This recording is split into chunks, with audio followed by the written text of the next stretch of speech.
welcome to Quality Time in Quarantine, a series devoted to social and emotional learning. Stop. You say that every week.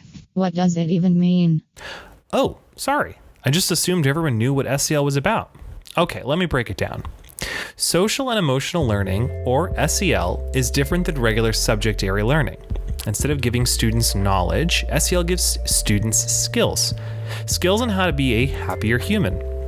It focuses on 5 different areas: self-awareness, self-management, responsible decision-making, relationship skills, and social awareness. Each part, if you think of it like a bicycle tire, makes up a spoke of the tire. You need all 5 to be strong together in order to have a strong wheel. If one part is weak, sure, the wheel will work for a while, but there's a good chance it will break down often and need more fixing down the road.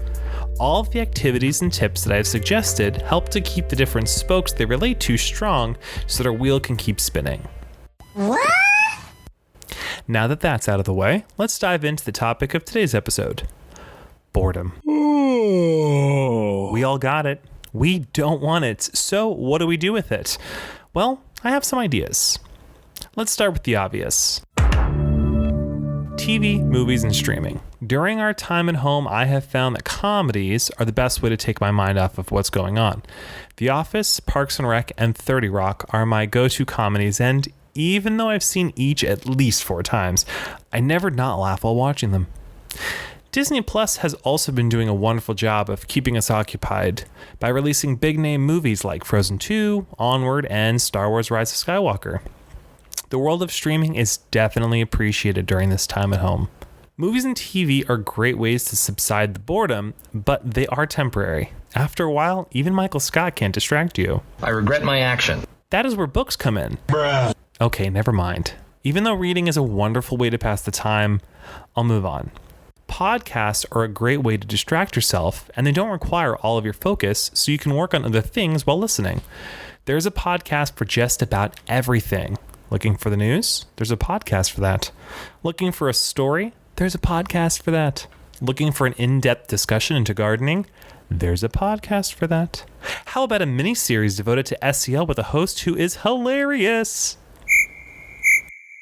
Regardless, if you're interested in a topic, there is a podcast you can listen to. And while you're listening, you can do another great boredom buster, and that's DIY projects. Working with your hands is a great way to occupy time and spark your creativity. There are lots of things you can do, like drawing, painting, or table making. In the second week of quarantine, I decided I wanted to learn to knit. It's a super easy activity, and it's a great way to occupy your time and brain space. Now is also a great time to reorganize or fix up your quarantine location. So paint that wall or move around that furniture. When all the DIY projects are done, podcasts listened to, and TV shows watched, I have one last suggestion to occupy your time. And I can't believe I'm saying this, but that's TikTok. I'm a savage. I now understand why my students are so intrigued by this app. There are some funny videos and some hilarious challenges.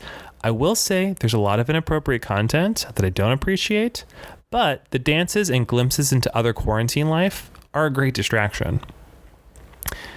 Whatever your preferred method of boredom relief is, make sure it's distracting you from the bad parts of this quarantine and not the good. Don't forget to get outside every now and then and try to socialize with those around you. My challenge this week is to try something new when you're feeling bored. Instead of going with your traditional distractions, find a new task to try. Maybe ask a friend or family member to suggest one, or better yet, let them choose the activities for an entire day. Just remember, your boredom is temporary, and soon enough, we will be back to our regularly scheduled lives. So take it day by day. Thanks for listening, and see you next time.